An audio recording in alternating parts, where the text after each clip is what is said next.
colleagues, alumni, parents, class of 2013. I've had links to Holton for a long time. I sang at dances here in the 1960s. In the fall of 1970, I taught my first class here. I'll never forget it. Class of 16 girls, only a few years younger than I was. For a young man, such a situation yields only two possibilities, joy or terror, and mine was decidedly the latter. I had laryngitis. It must have sounded like something from a horror movie. When 7 of the 16 dropped the course in the next hour, I knew they were more afraid of me than I was of them, and my fear subsided. The upside of that was that I thought I'd never face a moment here when I would be more apprehensive, and that was true for 43 years, until Susanna Jones told me, okay, she sort of asked, that I'd be here today, tasked with our one last shot of fortifying you as you go out into a larger world. Oh, Bob, my friends had said, you'll stack up against Lagarde and Angelou just fine. Only some of them remember that Andrew Young, Bob Hope, and President Gerald Ford have also stood where I stand. At least I don't have laryngitis. Fear can be a fine motivator, I guess. Celebrate your fear, live your fear, follow your fear. I respect where those people are coming from, but I've never been a real fan of walking towards fear. Fear often happens for good reason.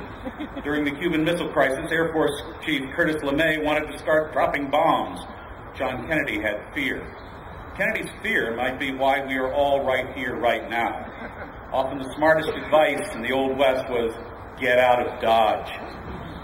But sometimes there's no wagon out of Dodge. Sometimes fear is the price you have to pay for the very, very best things life has to offer. If this is one of the scariest moments of my time at Holton, it's also one of the greatest honors I have received here, especially from you, class of 2013. My favorite class is always the one I'm teaching. But you really have been special. I've gotten to know more of you than I often do. You're the first class I taught regular core to. I have the deepest respect for all the hard work you AP students have done and for the brilliance of my colleague, Dr. Wolf. But for me, teaching AP was easier because of the goal of the exam at the end of the course. I wasn't sure how I was going to sustain interest and attention without that incentive, but you made it incredibly fun to teach. Of course, you learn for grades, but you also love to learn and ask questions that could never affect a grade. This year's government course was the second largest I've taught, and you had to endure, shall we just say, bewildering organizational challenges over the course of the year. But we made each other laugh and we learned from each other. I'm already implementing some of your ideas for next year. My advisees, you know how special I think you are. My exact team, 4 years. And only at a school like Holton could I feel I know so many of you so well. A high in the halls, assembly announcements, performances of all sorts, and even bake sales. There are a few of you I don't know in some way. And in the words of a John Denver song, my friends are anyone who listens to me sing. So, this is an amazing honor, and I'm scared to death, but I'm also deeply touched that you would let me speak to you at this time in this place. The fear is a price I'll happily pay to be here now. Much of life mirrors that kind of fear. Making a lifelong commitment to an individual you love, for example, daunting. Deciding to have a child, a milestone so terrifying to me I managed to put it off for almost 16 years, until that previously mentioned lifelong commitment meant having to respect her vision of a family. Parenting is oh so scary. We teachers can only mess you guys up a little bit. But what a parent can do to a child is truly terrifying. So I pause for a commercial announcement. You guys are great in large part because you have great parents. Faculty here are incredibly lucky to receive the benefit of their years of dedication. Parents, thank you so much. I spend this time talking about fear because it's the elephant at this celebration. You're leaving some of your best friends and a raft of adults who love you and do everything they can to make sure you are growing safely, not to mention the lounge. For most of you, it's a tough departure. But that departure is balanced by the excitement for where you're going. My daughter Lori gave me 2 pieces of advice to include in this speech.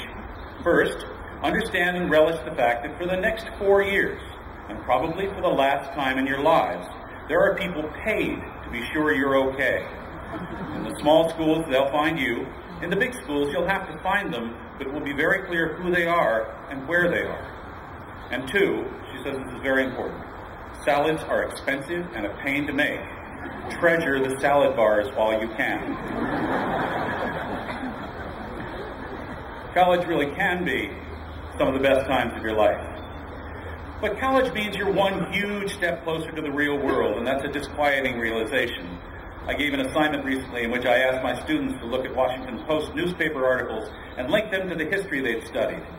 When I asked them what they'd learned, one said, bet on pessimism. So it's not just the leaving that's scary, it's the world you're going into. We know about climate change, international tension, and issues of social justice.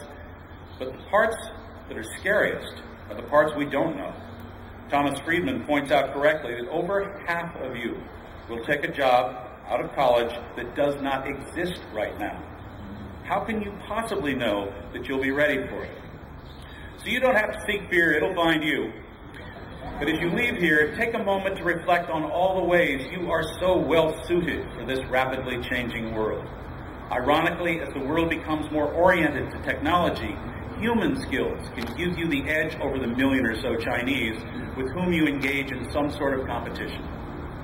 Those skills you have in abundance. College will help you prepare for your life in the world, but you already have the most important qualities you need. I'm going to list only a few because my colleagues threatened to burn my car if I talked as long as I wanted to. These are qualities you need in the 21st century, and you have them. You are communicators. You are researchers and writers. You're achievers, problem solvers, joiners. You are collaborators. I've been watching some graduation speeches on CNN. I stopped because I was already intimidated enough. But one piece that Bill Clinton spoke at Howard University that really struck me, he referred to the syndrome of the room versus the genius. 20 ordinary people in a room, one genius in the next room. Over a series of time, problems sent to both rooms. And every time this experiment is done, the room does better on those problems than the genius. Collaboration is important, and you know how to do it. You are teachers already. You teach us to celebrate diversity. You teach me how to teach. You are role models. Your spirit is amazing. The way you have reached out to other classes shows not only enthusiasm, but a generosity of spirit that will smooth your path always. You are empathetic members of your communities, and I'm going to talk a little bit more about empathy before closing. You have all those things with you that you need. I'm only going to give you 2 things to take with you today. That's already twice as many as I'd be able to remember, but we all know your short-term memories are a lot better than mine. The first is from those skills that I referred to. When you have the will and the wisdom to find a way or make one. When you face a problem that can't be solved, you can solve it. The Wizard of Oz has many lessons to teach. The abandonment of the gold standard is just one of them. The most important is that the silver slippers, and they are silver in Baum's book, the silver slippers that Dorothy had all along gave her the power to overcome her greatest challenge.